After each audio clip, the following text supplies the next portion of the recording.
হঠাৎ করেই বাসায় মেহমান এসেছে। মেহমান বাসায় আসলে আমার কিন্তু অনেক, অনেক বেশি ভালো লাগে। যদিও একা হাতে সবকিছু রান্না করতে হয়। তারপরও না আলহামদুলিল্লাহ আমার অনেক বেশি ভালো লাগে। এখানে তো রান্না-বান্না করছিলাম। যেহেতু হাতে কম সময় এজন্য রাইস কুকারে পোলাও রান্না করতেছি। যদিও রাইস কুকারে পোলাও খেতে আমার কাছে অনেক, অনেক বেশি ভালো লাগে। এখানে পেঁয়াজটা অনেক সুন্দর করে ভেজে নিয়েছি। এখন চালগুলো দিয়ে দিচ্ছিলাম। চালগুলো ভেজে নিয়ে পরিমাণ মতো পানি দিলে কিন্তু আমার পোলাও রান্না করা কমপ্লিট হয়ে যাবে। আমি প্রায় সময় এভাবে রাইস কুকারে পোলাও রান্না করে থাকি। সো হ্যালো এভরিওয়ান, আসসালামু আলাইকুম। বরাবরের মতো রান্নাবান্না দিয়ে ভিডিওটি শুরু করে দিয়েছি। আজকে আমার বাসায় অনেক, অনেক মেহমান এসেছে। আর মেহমান আসলে কিন্তু অনেক বেশি ভালো লাগে। বাই দ্য ওয়ে আমি এখন সবকিছু কাটাকাটি করে নিয়েছিলাম। এরপর একসঙ্গে সবগুলো চুলা জ্বালিয়ে দেবো। সব রান্না একসঙ্গে কমপ্লিট করে ফেলবো। এই তো আমার মা সবকিছু কাটাকাটি করে দিচ্ছিল। আমার মা আমার বোন এসেছে, তারা কিন্তু আমার কাছে অনেক, অনেক বেশি হেল্প করছিল।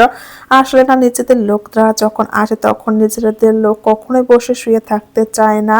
বিশেষ করে মা বোন এরা তো কখনোই নয়। যাই হোক আমার মা বোন সবকিছু আমাকে হেল্প করছিল আর আমি শুধু রান্নাটা করে নিচ্ছিলাম। আজকে গরুর মাংস আমি রান্না করব হাতে মেখে। সবকিছু এক এক করে অ্যাড করে দিয়ে হাতে মেখে রান্না করব। যদিও আমি হাত দিয়ে মেখে নিইনি, তার কারণ হচ্ছে আমার হাতে এত এত পরিমাণে জ্বালা করে যেটা বলার মতো না। আমি তো ভয়ে মরিচ রসুন কাটতেই চাই না। যাই হোক এখানে সবকিছু মশলা অ্যাড করে সুন্দর করে চুন্নি দিয়ে একটু নেড়ে চেড়ে নিয়ে পরিমাণ মতো পানি দিয়ে দেব। আর আমার ঘরের সবাই না মাংসের সঙ্গে আলু খেতে অনেক বেশি পছন্দ করে। বিশেষ করে মোরসালানের কিন্তু একটা ফেভারিট বলতে পারেন। এই তো এদিকে এটা বসিয়ে দিয়ে আমার মা কিন্তু অন্যদিকে আলুও কাটাকাটি করছিল। শুধু এটা না, আমি কিন্তু মাছ রান্না করব। আর আজকে আমাদের বাসার আত্মীয়-স্বজন সবাই চলে যাবে। ভাবলাম যে একটুখানি পোলাও রান্না করে নেই। তবে ২ টা চুলায় যেহেতু সব রান্না করা হচ্ছে, আজ কুকারে আমি ভাত রান্না করে নিয়েছি। এরপর পোলাওটা রান্না করে নেব। আচ্ছা আপনারা কে, কে আছেন রাইস কুকারে পোলাও খেতে অনেক বেশি পছন্দ করেন? আমার তো অনেক, অনেক বেশি ভালো লাগে। আমি সবসময় রাইস কুকারে পোলাও রান্না করি। এতে দেখা যায় কম সময়ের মধ্যে খুব সুন্দর পোলাও রান্না করা হয় আর একদম ঝরঝরে পারফেক্ট একটা পোলাও হয়। এদিকে গরু মাংস বসিয়ে দিয়ে অন্যদিকে আমি মাছগুলো ফ্রাই করে নিচ্ছিলাম। একটা কি যে বাজে অভ্যাস হয়ে গিয়েছে, মাছ ভাজা ছাড়া একদমই খেতে পারি না। যাই হোক কিছুই করার নাই। এই তো একে একে সব মাছগুলো ভেজে নিয়েছে। আর অন্য চুলায় আমি কিন্তু ডিমও রান্না করব, যেহেতু ডিম ভুনা করব।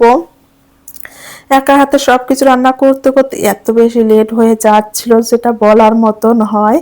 ২ টা গ্যাসের চুলা, মেঝের চুলা সবকিছু একসঙ্গে লাগিয়ে দিয়েছে। এদিকে রাইস কুকারে পোলাও সব চুলা যেন একসঙ্গে জ্বলতেছে আর একসঙ্গে রান্নাগুলো হয়ে যাচ্ছে। এই জিনিসটা আমার কাছে এত এত বেশি ভালো লাগে। এখানে আমার মা ডিম ভুনা করবে, সেই জন্য মশলাটা এখন সুন্দর করে কষিয়ে নিচ্ছে।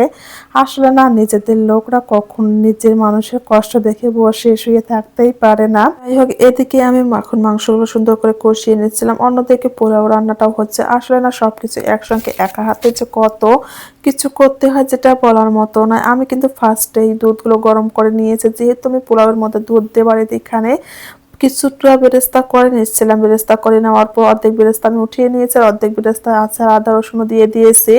এখন আমি চালটা দিয়ে আস্তে আস্তে করে চালটা ভেজে নেব। এরপর পরিমাণ মতন গরম পানি এবং দুধ দিয়ে দেবো। পারফেক্টভাবে আমার পোলাওটা রান্না করা হয়ে যাবে।